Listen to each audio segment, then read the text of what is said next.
Today's guest is Nouran, the Terminator Gohar, and you're a world champion, world number one, and 4 times US Open champion in squash. And I don't know what else human wants to win in this life, but like you keep going, and you're such an inspiration, I'm sure, for not only the squash athletes, but also for women or overall athletes around the world. And people like me who have never had the chance to win such an insane amount of tournaments and be number one in my sport, I'm always curious to pick up like, what do you have that some others don't? And so let's start with, how did you start with squash? Okay, first of all, thank you for having me and such a beautiful introduction. The reason why I started squash is because I just wanted to be with my dad on court. I played other sports. I played gymnastics, swimming. I did a lot of sports, ballet, handball, but the reason why I wanted to play squash was to spend time with my dad. That was the main reason and the only reason at the beginning. And then when I went and jumped on court with him, I just loved the idea of running around the ball. I found like joy and happiness in the court. And it was just a game, literally a game for me at that time. And I hated swimming and gymnastics as well, because it was very tough and it's all about numbers. You're not playing with someone or against someone or with a friend. It's only against yourself. So as a kid, when you're 7 or 8 years old, you don't really understand that. Whereas like in fencing or squash, you have someone in front of you and you can interact. So I felt like this was the difference that I felt with squash, and obviously being with my dad as well, I just wanted to spend more extra time with him and have have something that is bonding us even more, and it was squash. Funny enough, my mom and uncle were table tennis champions. Like my uncle actually competed in Seoul 1988. So it would have made sense that I play table tennis, but my dad wanted to take me in the corner of squash. So yeah, I just decided to play squash because of that. I think you're going to be a great athlete no matter which sport you did. But did you try to play against your mom and uncle for like table tennis? I did a couple of times, but it didn't intrigue me as much as squash. Like, I don't know if it's purely because I love my dad Yeah. and I wanted to be with him and his friends, or it was more the nature of the game itself, like hitting the ball against the wall and moving around the ball. I just like the idea, but it was a big challenge because I was quite old compared to other Egyptian girls, and in Egypt, it's a very tough competition because there's a lot of great players. So if you kind of start a bit older, it's quite challenging. But I just didn't care at that time about results. I just liked being on court. I was like, I'm just gonna do it because I love doing it. I was checking yesterday, and the first top three are from Egypt, and I'm Yes. like, those girls are good. So it's like a national sport in Egypt, right? So it wasn't. So it started maybe around 1990s. We had a big tournament. Actually, I'm playing this tournament next week. They put the glass court in front of the pyramids, That's Giza pyramids. amazing. So it's amazing. So that was a big thing in Egypt at that time, especially. And we had only one player, Egyptian player, representing Egypt. And at that time, he would get to the final, and he was world number two. His name is Ahmad Baroda.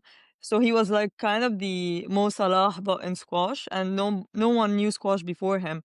And all the top 10 guys, like now, used to go and watch him when they were 6, 7 years old.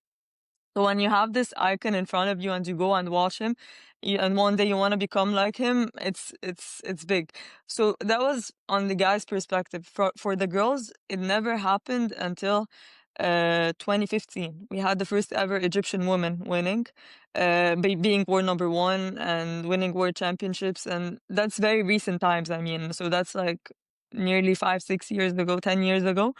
But funny enough, now the Egyptian women are much stronger than the Egyptian men. Whereas in the past, there were no like tour for the women even. Like the women used to play with the man in tournaments, in local tournaments. They weren't separated. There was not a lot of women playing like 50 years ago or anything. But now it's like actually they always say there is no problem in the Egyptian woman. We have a problem now in Egyptian. Although obviously we have the Egyptian, like the word number one is Egyptian, but I Yes. mean the depth is not the same. Like in the Mhm. women's side, it's a lot more. Yeah, that's crazy. But I think in every sport, pretty much the men started first and way Yes. later on the women. Same thing for Yes. women's saber. I used to fence foil, and then years and years later, there was a women saber at the Olympics, and I think that's like everything in life. But did you? When did you really thought about it? I can be actually really good at this. Okay, so thankfully I had a great coach when I was young. I started winning national tournaments. We have something called the British Junior Open, which is like World Cups in fencing. I won a couple of ones. So I was a very good junior, and I would be playing like in the age group above me and compete with them. But the point where I really, really thought, okay, now it might be a job, quote unquote, as they say, or something that I want to pursue, was when I won my first World Junior Championship in 2015. So I was 17 at that time, just finished high school. And it was tricky because I was in Egypt. I actually studied in a French system, so I got offered. I was a good student, but I got offered like scholarships in France. But if I would go to France, then squash would be over. And then same as any sport in the US, if you're good enough, there's Ivy schools that reach out and they want you to come. But at that time, the US wasn't strong at all in squash, and it would mean the same. Like if I would go to the US, and funny enough, I'm I'm based in the US now, but at that time it would mean like my career would be over. Uh, and I didn't really know what to do. And I was already playing on the senior circuit. I was the world number 19. But then a week after winning my first World Juniors in Holland, it was I went to China. I played a gold event, and then I beat Nicole David. She was a legend of our game, and she was my own idol. Like I had her pictures hanged on my wall, all over my walls, and she was nine years world number one and 8 times world champion, and I beat her. And Wow. this match was, until today, is the one that I will always remember because you literally beat your idol and you're standing there. You don't know how this happened even. I remember calling my mom. She was in Egypt, calling me back, and I'm like, "Hey, I won." She's like, "You lost. It's okay." I'm like, "No, I won." And she's like, "No, you lost. Okay, it's fine. Don't worry. Don't cry. It's okay." I'm like, "No, I literally won." That's Because funny. Nicole was just so dominant. She wouldn't even lose a game at some point in her career.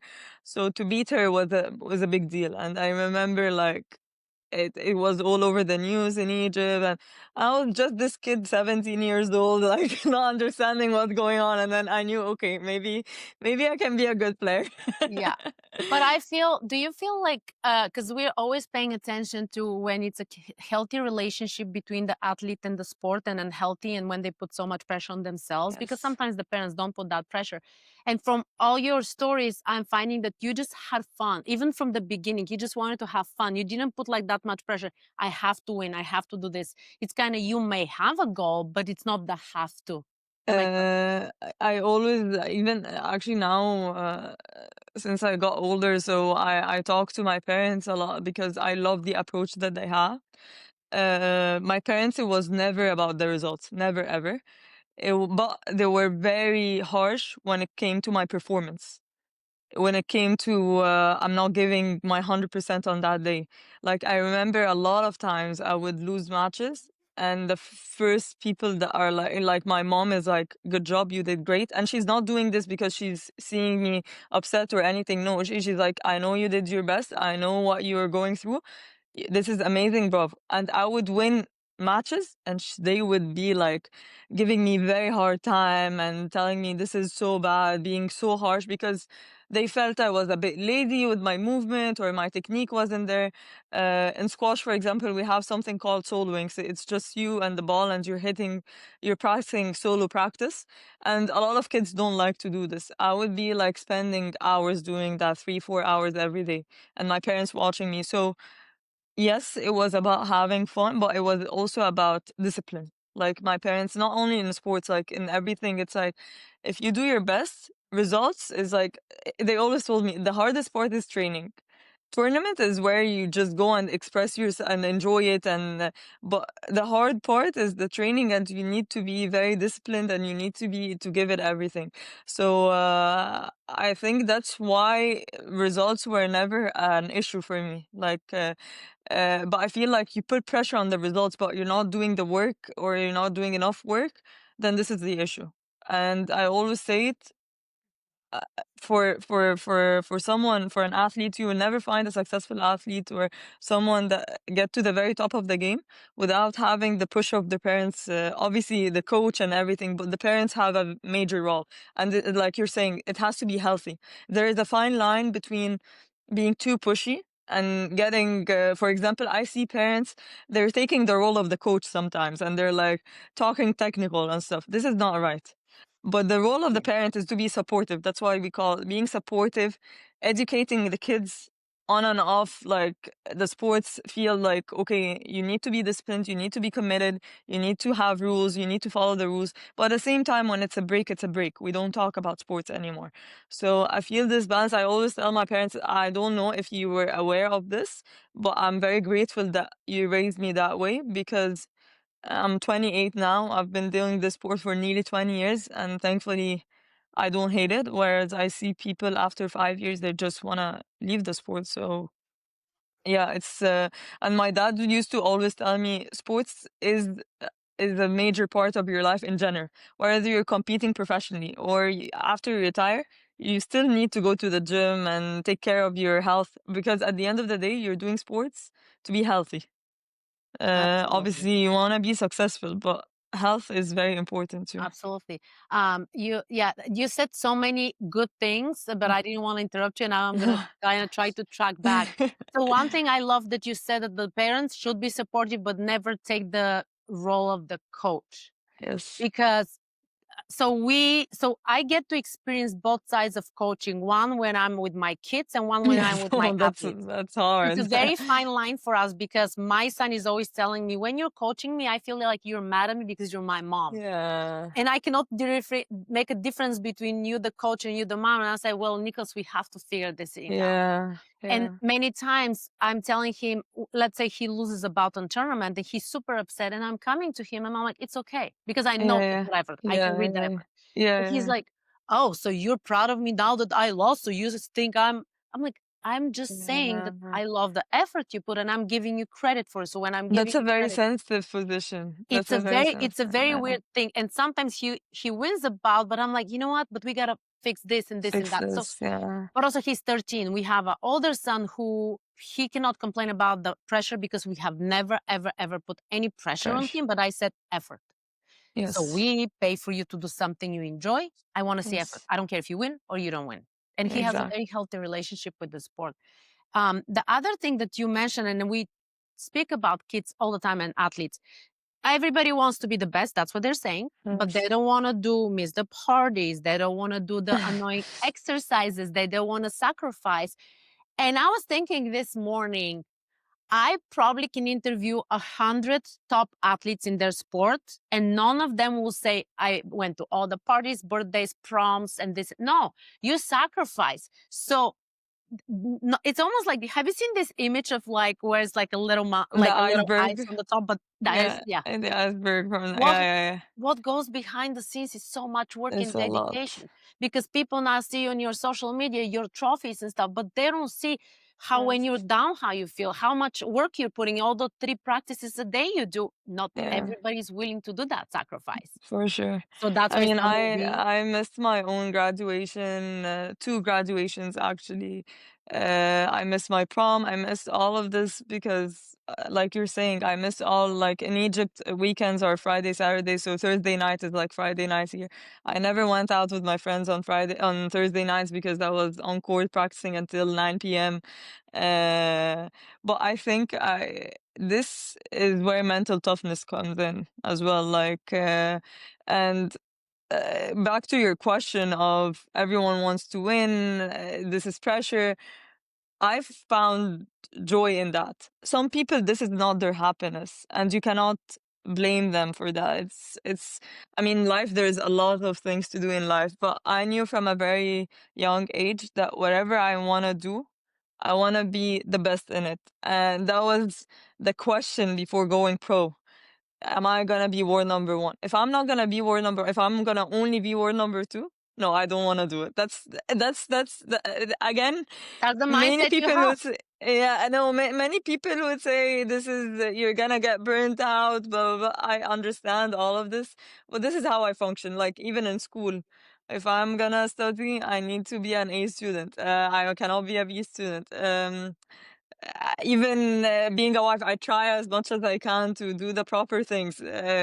So it's hard and it's time consuming and it takes a lot. But that's why you always have priorities in life. That's why I say, and You cannot have it priorities all. change. Absolutely. Sometimes they change. Like obviously, in a couple of years, you want to have a family. Like all the time, priorities change. But when you're doing the thing, I've always been someone that wants to succeed and be the best in what they do. So this is where I find happiness, I think, being successful. And also Yeah. being challenged. You like the challenge. Yes. That That's keeps what you my moving. dad always told me that.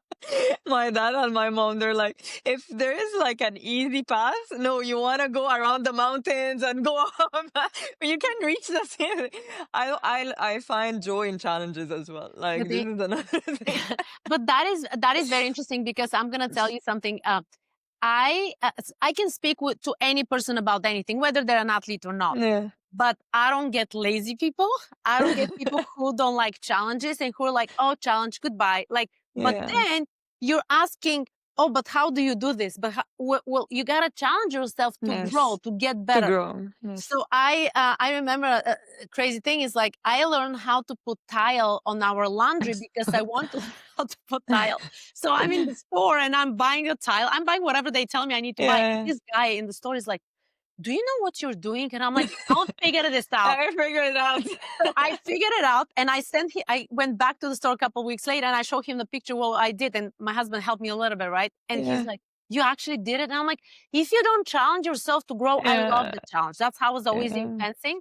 But there was certain parts that I had to stop with it because I knew that I'm not going to be number one, as you said. There was a time Yes. where I try to get as much as I can. And sometimes it's a wrong time, it's a wrong place. It's a lot of things don't align. I have just as much love for the sport that I had when I was an athlete.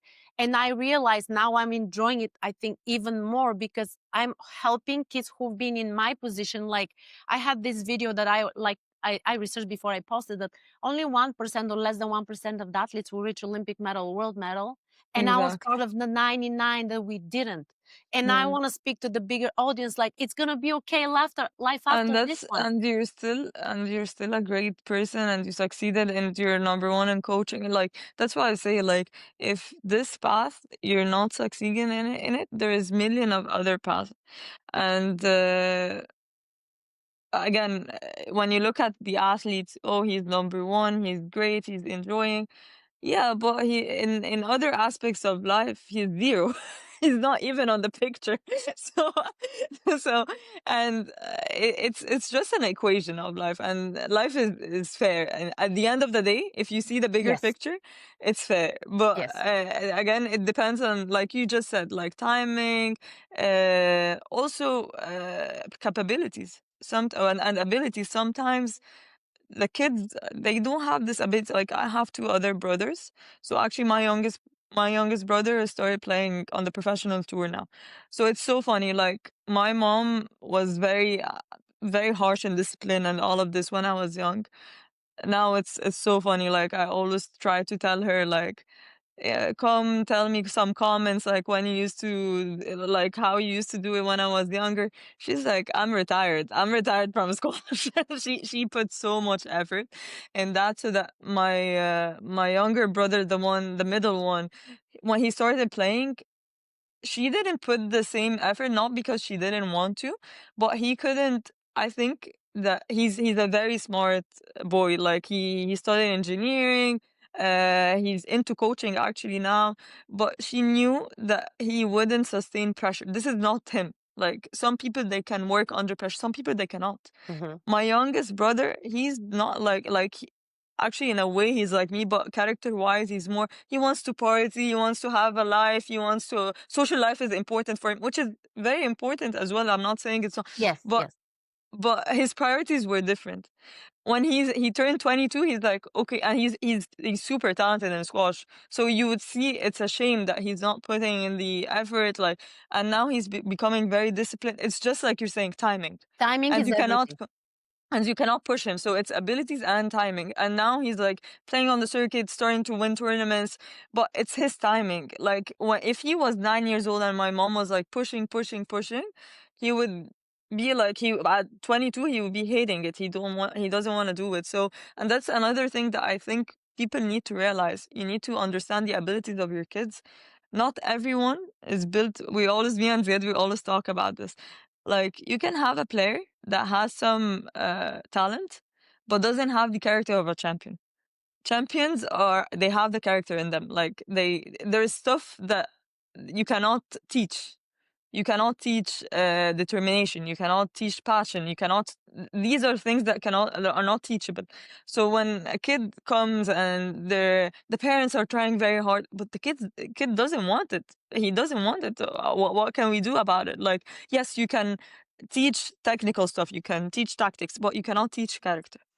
And you can see it from a very young age. You can know if this kid wants it or he doesn't want to, because again he's not gonna be willing to do the hard work. He's not gonna, because again he's not, because he's not, it's not because he's bad, it's not, he doesn't know how, he's not functioning that way, I It's think. not. It's not. It's not kind of built that way. I had this conversation with some of the girls in the club. It was it was a couple weeks ago, I think. So they're trying to have their A game on the tournament, but when they're practicing, they're just kind of playing around and this and that. And I'm like, let's be real. I'm gonna be very real with you. In my mind, I'm now the coach. If I dress up to fence with you, my goal is to destroy you because I'm Yes. a competitor now. Yes. And unless you understand that mindset and mind shift, you're never going to be able to perform on tournaments in your A game because you don't practice like that. Yes. Because when we go to tournaments, you have the pressure, you have whatever headache, you have the sun is too bright, whatever excuses Exactly. you're going to have. And that's why like some kids don't understand like how serious it is. Like you go on the strip and it's a war. You don't have friends, you just have your opponent. And that was my mindset have always been. And then the other struggle that I had, and now I'm kind of trying to teach others, is about when you lose and when the points are not going your way. I was just acting extremely like disrespectful, and I was always ashamed of myself and apologizing Yeah. after. And that is something, the other thing that we gotta teach our athletes. How do Yes. you handle that, like during the match when some points don't go your way and you're inside, you're like completely like sad. Actually, funny enough, like you said, practice. I usually practice with guys, so I would be like, we would be destroying each other. It would be like if someone is refing the match, he would be having the hardest time of his life, and then if I lose, I would like in your mind thinking he's not my competitor in tournaments, right? But I hate losing, like even in board games and stuff. Like, and I would come back and the other's like, when I enter the house, he knows like if I lost the match today or not. Like usually my training schedule is like I train in the morning fitness and with my coach, and then I go back rest a bit, and then I have a practice match. So it's like 5 gamers, like a tournament and stuff. But then because I get out all the anger and everything, when I go into matches, they always make like say this comment, I have a poker face. I don't show a lot of emotions. Like, I don't show happiness, I don't show sadness, I don't show anything. And obviously, again, some matches it just goes Mhm. away. Like, obviously, it's not. I'm not saying that I'm being perfect every single time. We're human. At the end of the day, some days I lose it with the ref. Some days but if we do a percentage, I didn't like if I played 1,000 matches, maybe I lost it in five, six, 7 matches. But other than that, I would be very like neutral, like nothing, no emotions whatsoever. Um, and I feel like emotions in general, good or bad, show weakness. It shows weakness to your opponent. At the end of the day, your opponents, you're gonna play again. It's not the final tournament that you're gonna play. And you don't wanna show, like, if they see you very sad and very angry, they know they got you. And they know that, and it's a mental war. It's, you wanna destroy your opponent mentally before anything else is easier after that. But imagine, like, if you have someone that is very good, but their mental like game is completely destroyed, then their abilities goes down by 50%, 60%. So I feel like you don't want to give away that. And when you're too happy as well, it shows that you didn't believe that you can win this match. So then they would understand that next time, okay, they still don't believe that they're as good as you are. So I feel like emotions in sports should be for yourself and for your team and your entourage. Don't not expose as much as you can. Obviously, I'm not saying like when I won the world championship, I cried, I threw myself on the floor. Obviously, but if every single match I'm doing this, then I'm showing weakness. I agree, and I'm trying to explain to the kids like when I can read your body language the moment you step on the strip to face me or any athlete like that I watch because I love observing the body language. Yeah. And I always tell the kids is like the best athletes are the best actors, which means Yes. you pretend everything is fine even though everything is completely falling apart because the Right. moment you show a crack to the opponent, that's when their confidence goes here and your confidence goes back. Yes. So you always want to be on top of it no matter what happens because even when they score the point, you want them to question themselves because of your Especially body in language. fencing, because it's a very quick sport. There's no time to like hesitate or think about it twice. I mean, it's just crazy. I feel sorry for you guys, but when I watch, I'm like dying.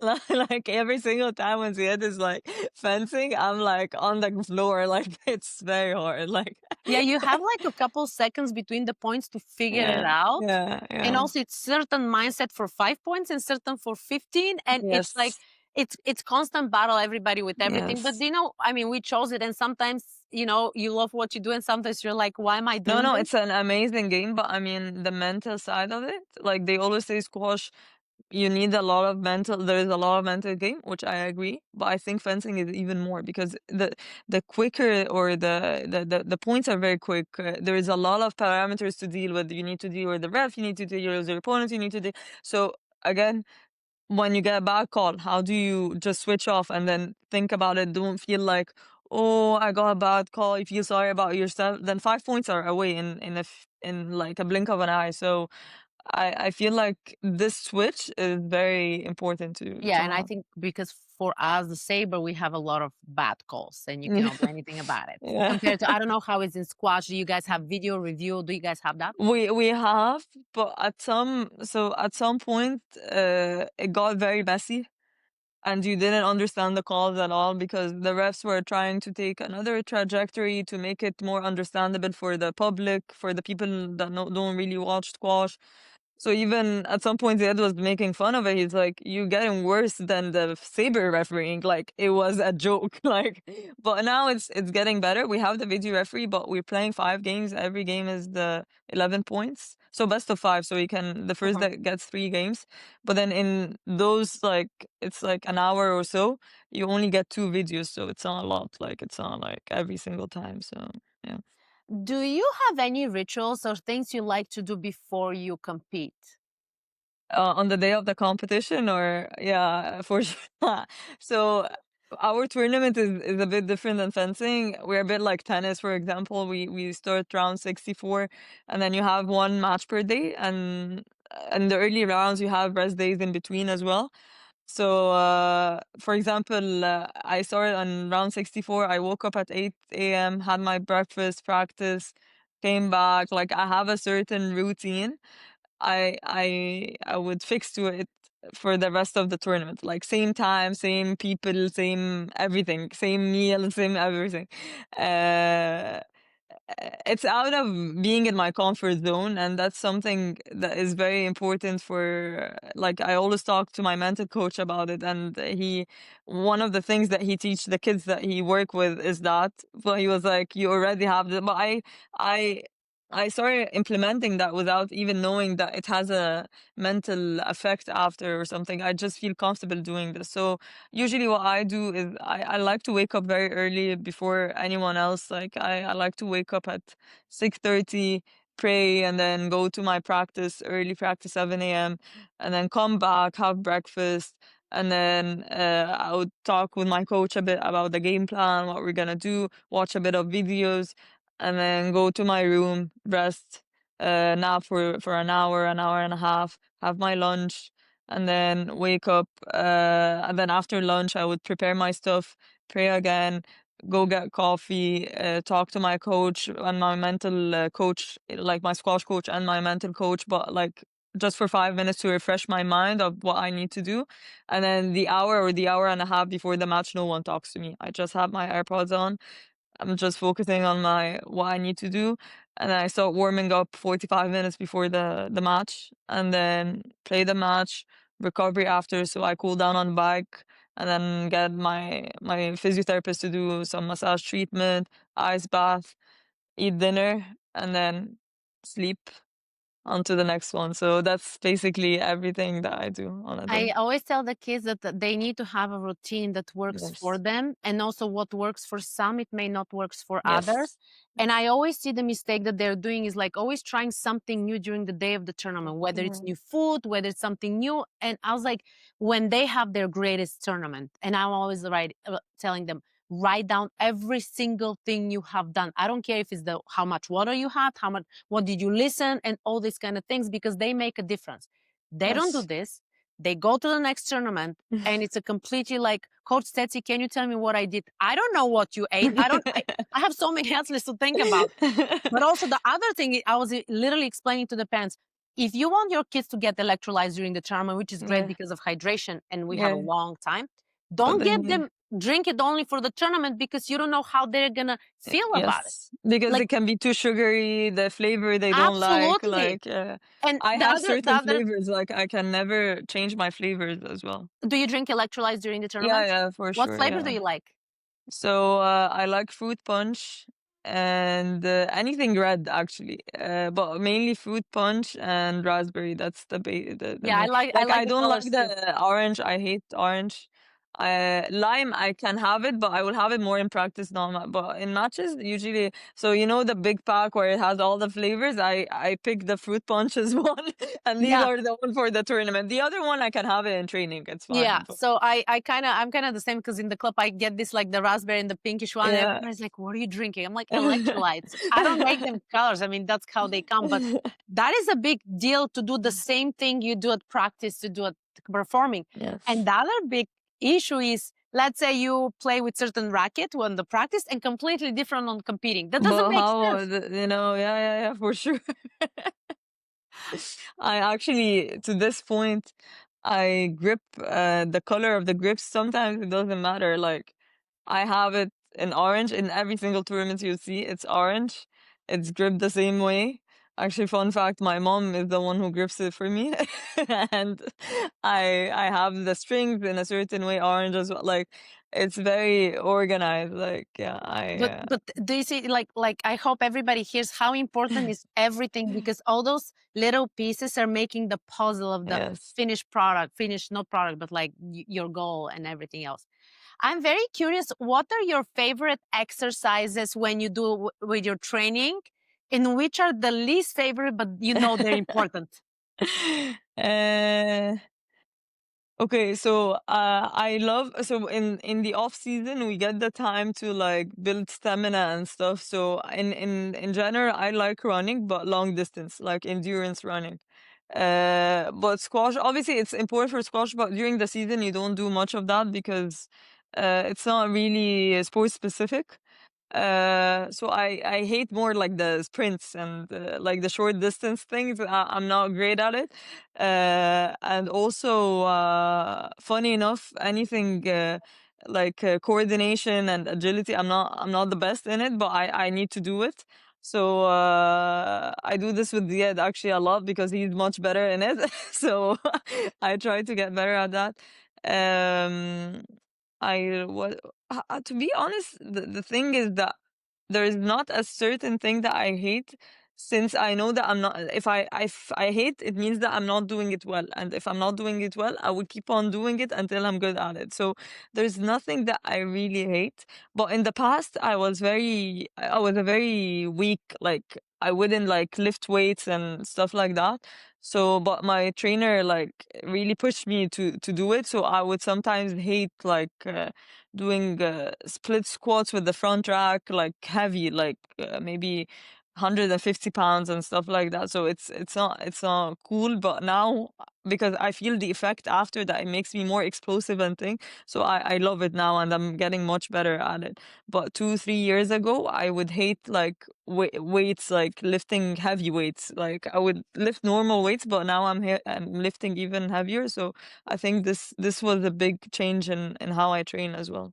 Yeah, that's interesting because sometimes we tell the kids, okay, we gotta get the same result. What other exercise we can do that you like? Yeah. But if you like the challenge, you're gonna be like, okay, I gotta focus on the benefits of it and Yes. just push through it. Of course, you're not gonna love every single thing. Yeah, yeah, yeah. So you and Ziad El-Sissy, for the people that don't know, are married, and he's one of the best saber fencers in the Yeah. world. And first question is, how did you guys meet?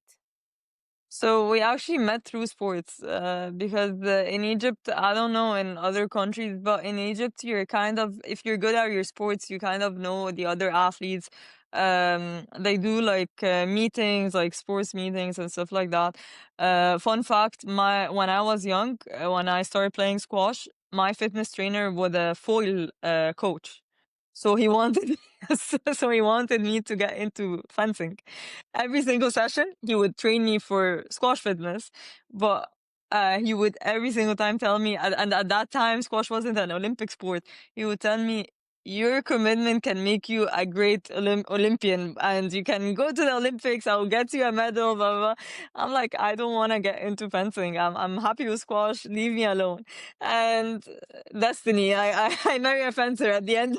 This is so funny. Yeah, yeah. So Ziad's best friend, actually, I knew him since a young age because we were training with the same coach. And then we met once, but we weren't really talking. And then during COVID, we started talking. I think we had a lot of free time to talk, so we did talk a bit. And then he was in the U.S. and I was in Egypt. I was still studying. I was doing my thesis project in university, and then one day he surprised me, came back to Egypt, and then I started there. Like, yeah, yeah. Knowing him and seeing some of your videos when you're playing, there's so much similarities in you guys in your poker face. I can Oh, say really? for sure, yes, because we watch a lot of course fencing, Yeah, and we've always, for the longest time, we've always been amazed with his body language, his face, like when he's on the strip, it's almost like it's a game on. Like, does it make yeah, sense? yeah, So yeah, so I feel like two of you are complementing each other so great. Like, I love the sports couples because, from my experience, yeah, I feel like you guys are helping each other because you understand each other. You understand what each other is going through when you have a tough loss or when he has a tough yes, loss. You know how much can you talk, how much further can you go, how much space to give him, and all these things. And I remember when I was younger, we always had the saying of like the opposites attract. And for the yeah, longest time, I believed in that until I had the wrong relationship. And that's why I always say, how is that making sense? For instance, if you are married to, somebody that is engineering, is not into sport, yes, you don't have much in common. yes, yes. So how would I that person understand. understand you? And it's like, it's a very interesting relationship. So for me, it's like, I always feel like the sports marriages or whatever field you are, Yes. those work the best because you get each other.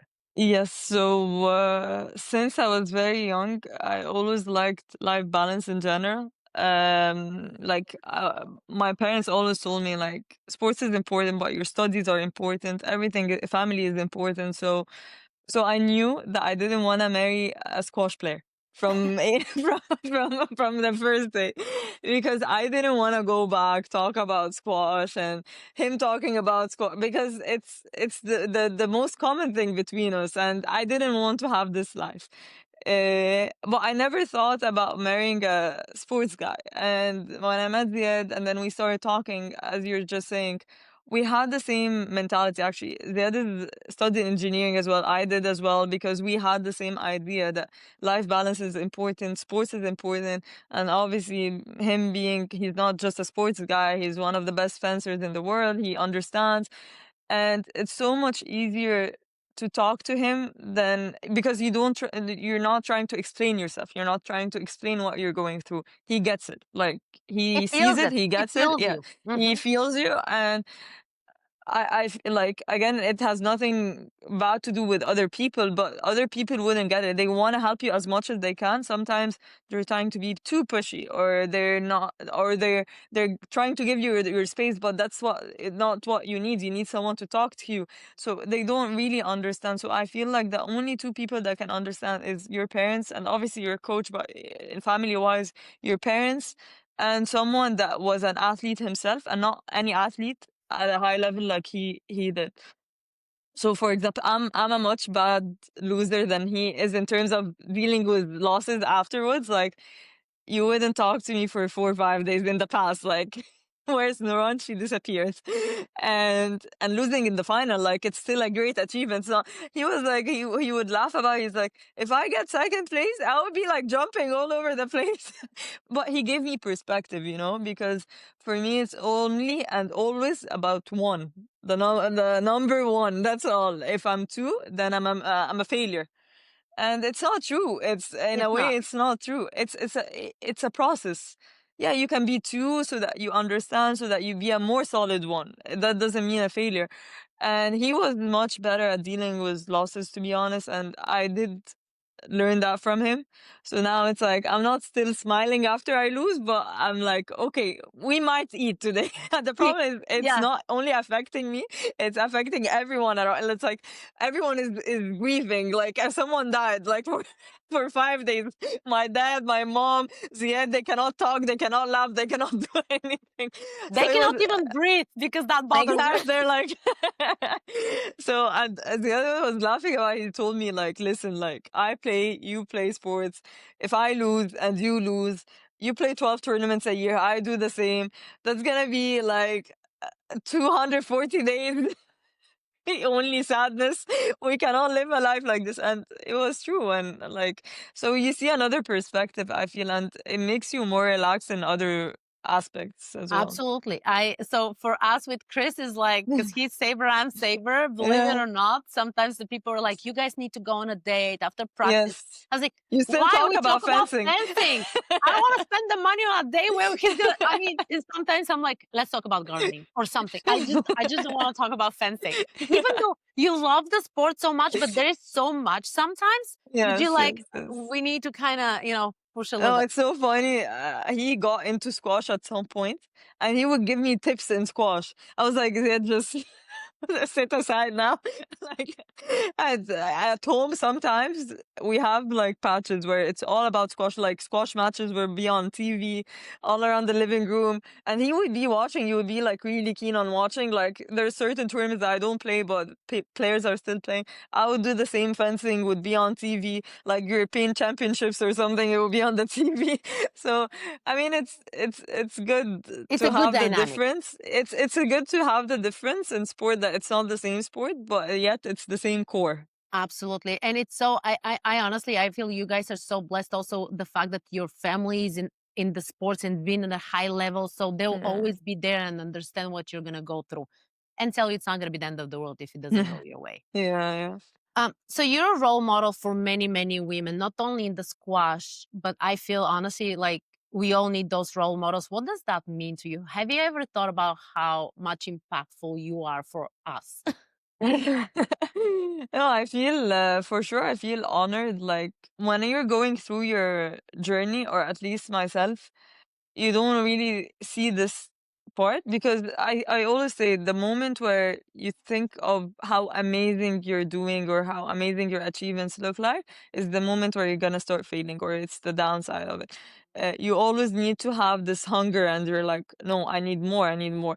But obviously, I think stepping back and looking back at w- hopefully what I did and my career and the impact that it had on young girls, especially, hopefully I will be very proud of it. But I always say it like obviously winning tournaments gives me so much satisfaction, and makes me feel a lot of joy and everything. But when a young girl comes to me and she's like, you inspire me so much, it's because of you that I started playing, or because I could relate to you, because I started when I was 9 years old, like you. Or I didn't want to go to engineering because they said it would be hard to balance, but I decided to do that because you did it and you succeeded. This is for me 10 times more satisfying than anything else in the world. Like, seriously, like, I feel, especially girls, like, obviously boys as well. I love Absolutely. boys, but I mean, like, just having someone that you can relate to is very, very big, because I had the same, like, I had an idol that I was looking up to. Like, you need to have someone that you're looking up to so that it can make your life easier, or it can make it relatable, so that you can believe that you can get there. And a lot of the big athletes, like, I was always inspired by, for example, Serena Williams when I was younger, or Michael Phelps. They inspire millions of people that are not even Americans, that from Egypt, and it's very powerful. Like, sports is a very powerful tool, and it's not only about sports. It's about a life changing for some kids. So I feel, obviously, if I can even inspire only 10 girls, I'll be very happy. Like, Yeah. I'll be very, very happy for sure. So how do you stay humble? Because I do know like some people when they achieve a lot, they're kind of feeling like I'm on the next level. I don't need to kind of speak to this and that. And how do you stay kind of grounded and not kind of It's the same answer. Like, I don't see why you shouldn't be humble. Like, I don't see I don't see why people should feel that they're extraordinary or whatever it is. Why would you make people hate you for nothing? I feel like being humble again, because if you're arrogant, then you're gonna be arrogant on losses. Then you're gonna be, I'm too good for this. You will never improve. You will never listen to your coach. You'll never. It comes with other traits.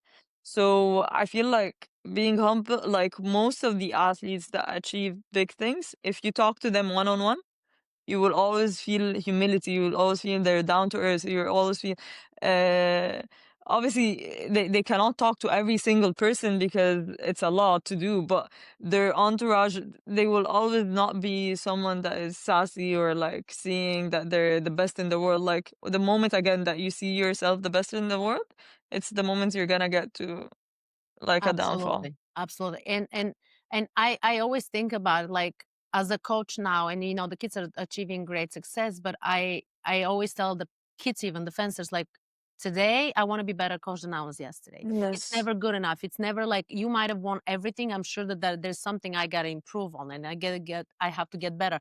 But this is the same time being a wife, being a mom, or whatever that your role is, or a daughter. Um, how was your mindset before you become the best in the world versus now? Is there any difference you think? Yes. So, I always wanted to get to world number one, obviously, no secret for them. Like, I had actually a paper hang on my wall, written on it, one day I'll become world number one. So, and surprisingly, world number one, not world champion for some reason. And I got to world number one before winning the world championship. So I got to world number one when I was 22, maybe. Yeah. And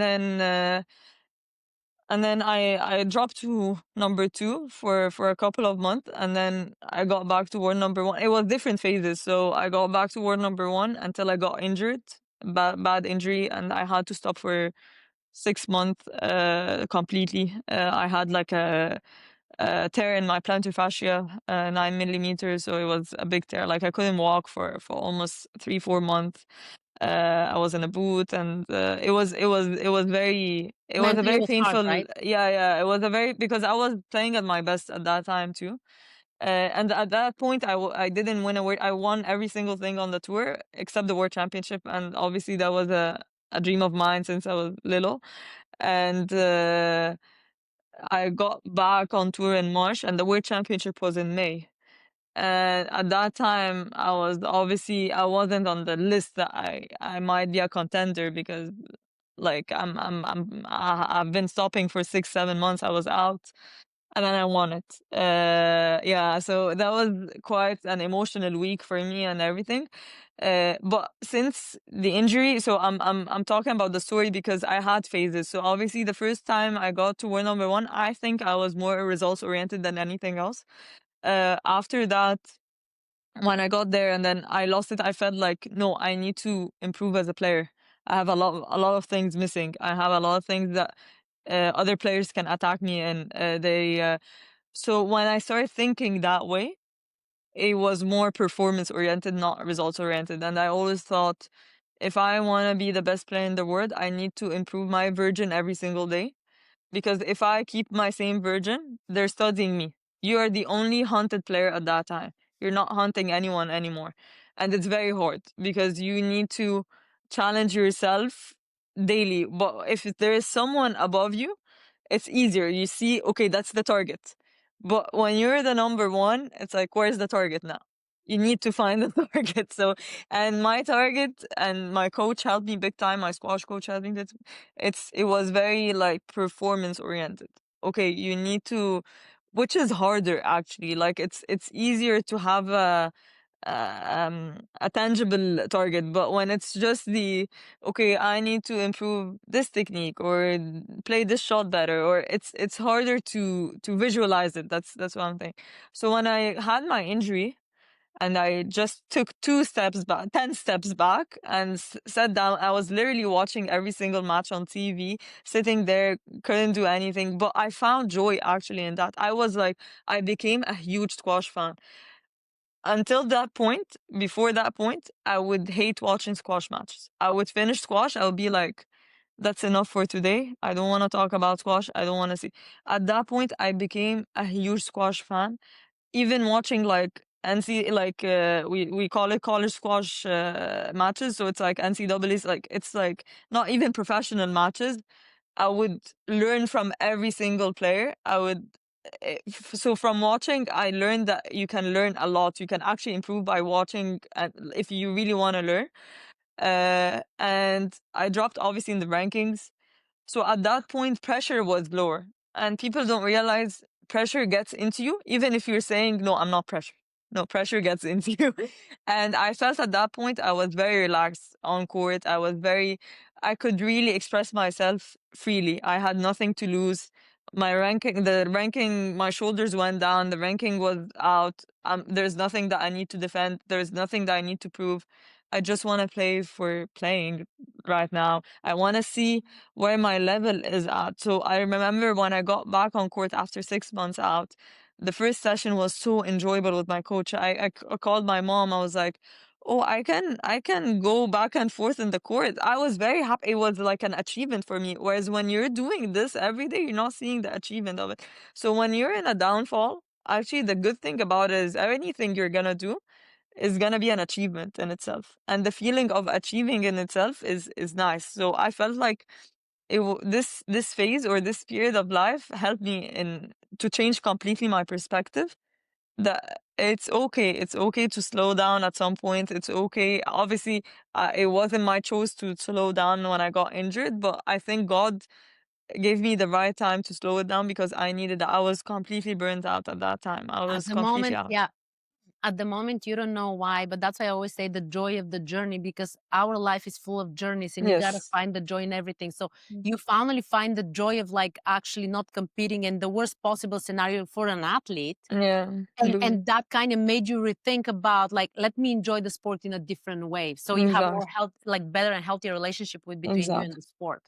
That's Exactly. beautiful. Yeah, yeah, because people don't see it, but it's a lot of up and down. Like you're never like always up. And some tournaments, you would be competing, and that's the last place you want to be in. Some other tournaments, you're like you look like you're great, but you have no idea what this athlete is going through. So I think it's a very challenging job, like to have for sure. What is your goal next? I mean, I kind of know, but I want to hear it from you. No, obviously the Olympics is the goal. I think I joked with my mental coach about it because if it wasn't the Olympics, it would be a bit hard to find motivation because after you achieve things. Obviously, you want to break records. You want to like for example, the most person that won the U.S. Open was 3 times. So when I won 4 times, it was a good record to have. British Open 3 times. You want to break that record. You want to win even more.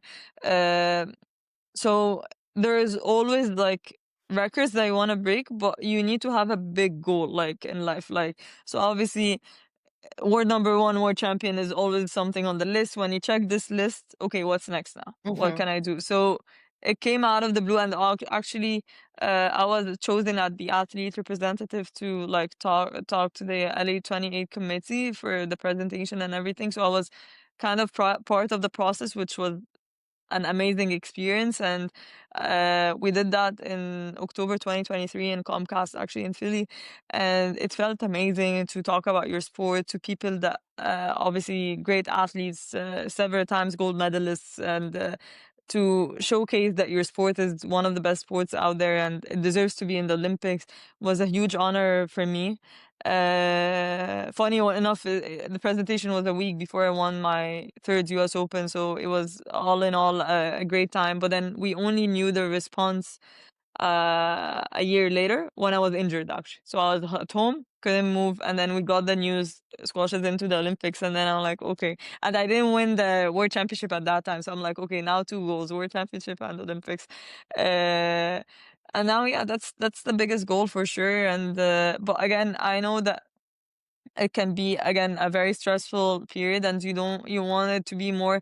Stress is there, like you cannot get away of stress, but if you can make it less and more enjoyable, that's the whole point of it, so that you can perform. That's the thing. At the end of the day, we're like dancers, like you need to perform, you need to express yourself. So if you're too stressed, it's not possible to get the best performance out.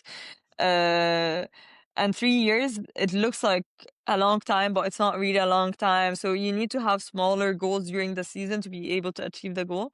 And in squash, for example, we're a bit unlucky that it's only 16 players that are going to be selected. So it's not a big quota, so you need, and selection sometimes can be very unfair.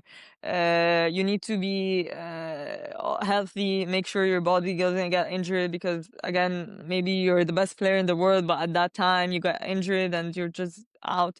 So again, I feel Olympics is very important, but obviously it's not the end of the world. Like there's other things that you need to have set goals during just before that for sure. Yeah, I think it's very important for you to have this mindset of like, it's not like, okay, it's only the Olympics or nothing, Yeah. because unfortunately, a lot of people will be disappointed. Yes. And you want to Yes. put it like, yeah, it's a goal, but if it doesn't work, my life is still going to be great. I'm Yes. still doing Exactly. great. And so, Exactly. so you don't have that. What if this happens? And I always tell the Yes. kids sometimes, nobody's going to die. Your parents are still your parents. Everything Yes. is going to be Yes. fine. So you kind of reduce this pressure. Um, what do you want to be known for? Perseverance and determination. Always. That's two things that I like. When no one comes in, I always like to be known for that. I was a very determined person. I was very persevering, and I always wanted to.